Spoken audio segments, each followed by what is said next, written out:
আজকে আমি বানাবো শিকঞ্জি মাত্র 3টে উপকরণ দিয়ে। এই যে লেবু, জলজিরা আর হচ্ছে স্প্রাইট। বাইরে যারা বেরোয় গরমের দিনে তারা তো রাস্তার ধারে এইরকম প্রায় সব জায়গাতেই বিক্রি হয়, কিন্তু যারা ঘরে থাকে তাদেরও হয় খেতে ইচ্ছা করে। তাই আজকে আমি এই শিকঞ্জি বানিয়ে দেখাচ্ছি ঘরেতে কিভাবে বানাতে হবে। প্রথমে জলজিরার প্যাকেট আছে, জলজিরাটা ঢেলে দিন। তারপরে জলজিরা আমি ঢেলে দিলাম 2 প্যাকেট। এবারে দিয়ে দেবো আমি লেবু।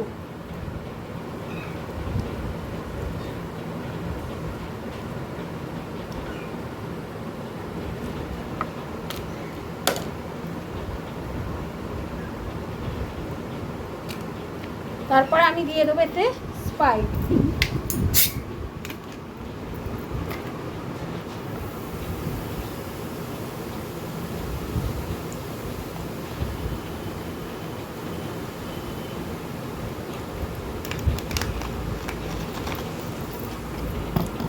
এটা একটু নাড়িয়ে নেবেন, ব্যাস, আর কিছুই করতে হবে না।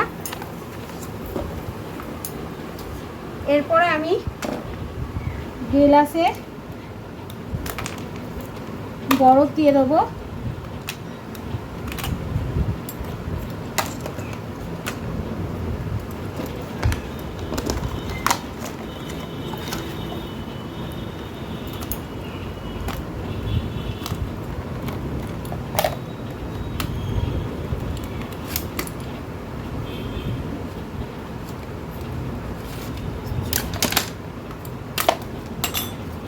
বরফ দিয়ে দিলাম। এবারে শিকঞ্জিটা এর মধ্যে ঢেলে দেবো।